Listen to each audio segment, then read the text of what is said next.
Ya, lanjut lagi kita ganti background. Pengen menunjukkan ke teman-teman semua yang latar belakang kita sekarang ini ke arah lembah ya. Lembah itu kalau ke arah bawah sana ini ke daerah Wanayasa. Ke daerah Wanayasa yang tadi sempat kita ambil footage-nya ya.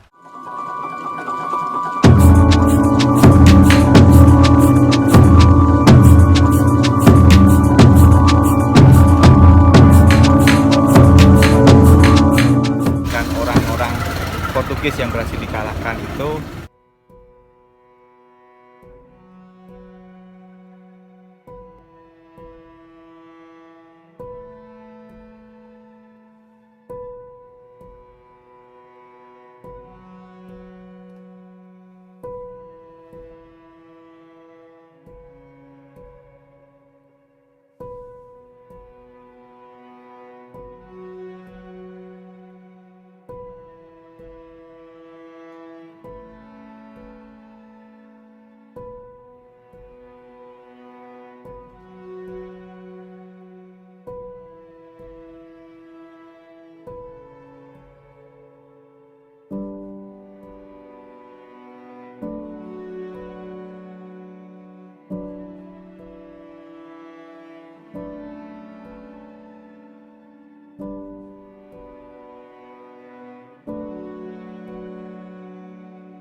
Nah, ngelanjutin yang tadi nih Mas Irul. Kalau ini ada apa ya referensi yang mengenai kebun teh di sini ya. Jadi si Jacobsen J-I-L-L Jacobsen, kalau nama lengkapnya Jacobus Isodorus Lodewijk Levian Jacobus. Itu pun nama baptisnya ya. Nama baptisnya orang Yahudi ya. Oh, orang Yahudi dibaptis ke Katolik. Nah, dia itu kan ada badan atau pacar pemutih teh Nederland Handel Maskapits.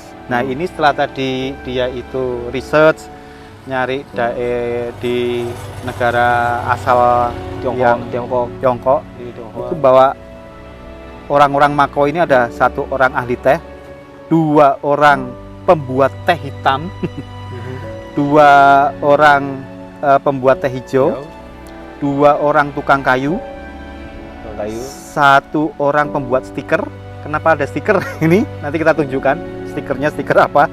Ya, itu stiker untuk istilahnya keperluan branding lah. Branding. Jadi suatu setelah diproduksi masuk ke ekspor itu dikasih stiker. Dikasih stiker, tehnya dimasukin ke kotak-kotaknya iya. Dikasih stiker. Itu Java Ocean Pranger Regenschapen, artinya teh dari Jawa lah. Yaitu ya dari sini nih. Kemudian ada 2 orang pelukis.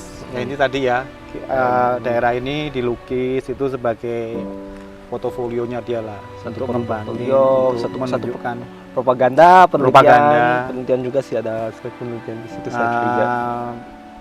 Apa istilahnya ya, membuat hint atau supaya menarik investor-investor atau pengembang-pengembang lain mau di sini, mau ngembangin di sini.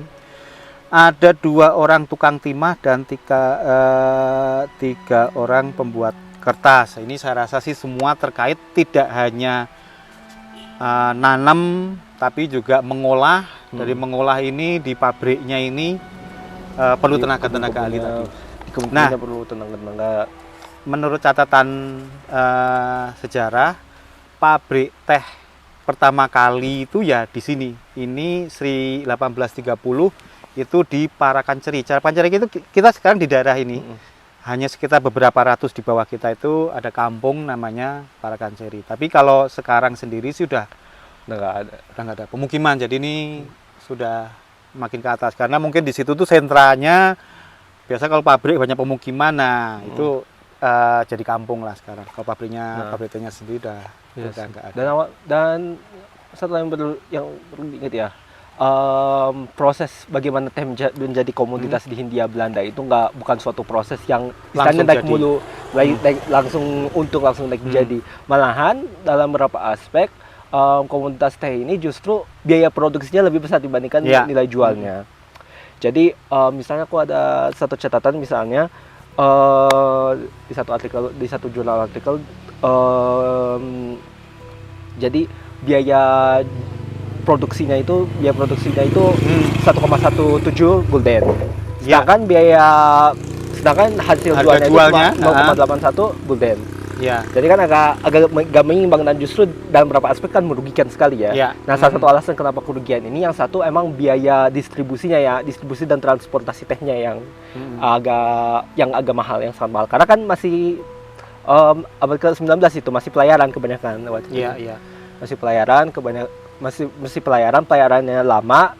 Nah, juga kualitas tehnya itu agak menurun, agak kurang sesuai. Jadi tehnya di sini tehnya itu disimpan di sini, waktu dikirimkan ke Belanda, sampai ke Belanda karena waktu yang lama udah menua sehingga kualitasnya itu kurang baik. Biasa kayak gitu. Ya. Jadi kalau sebagai perintis ini udah perintis yang berhasil, tapi kalau belum bisa disebut zaman keemasannya emas, bukan di sini, tapi ini sebagai perintis berhasil. Bahkan tadi sempat kita diskusikan varietas atau bibit teh yang diambil dari Cina ini sebenarnya belum yang terbaik untuk dikembangkan di sini ya. Malah yang bagus dari India justru. India. Asam gitu. Kalau nggak salah Asam, betul Asam.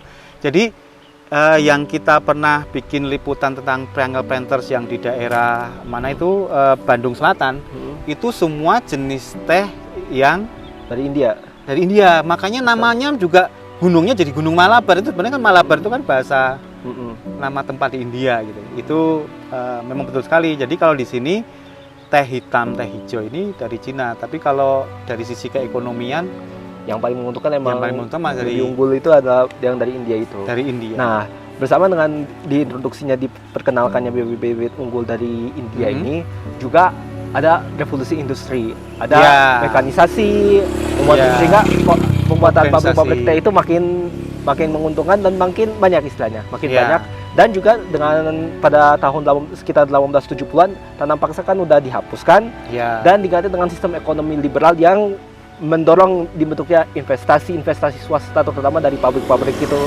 Jadi dibikinlah pabrik-pabrik, dibikinlah perkebunan swasta.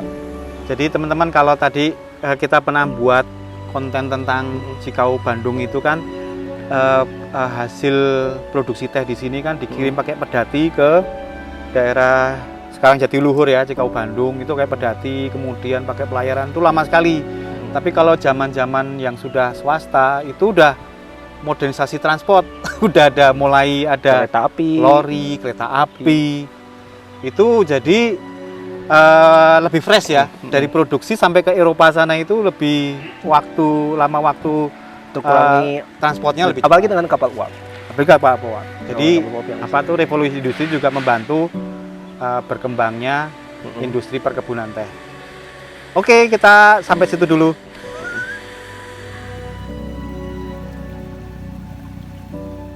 Oke, Mas Irul, thank you banget ini udah nemenin kita ketemu lagi jalan-jalan ini. Terima kasih juga Om udah dapat kesempatan biar bisa jalan-jalan. Jalan-jalan tapi tetap ngulik sejarah. Jadi 2 kali wisata kita, wisata ke tempatnya sama wisata karena kita memang senang ngobrolin sejarah. Oke, teman-teman pencinta sejarah, sampai di sini dulu konten kita tentang sejarah teh perintis di Nusantara. Jadi mudah-mudahan menambah wawasan buat kita semua. Terima kasih, sampai ketemu lagi.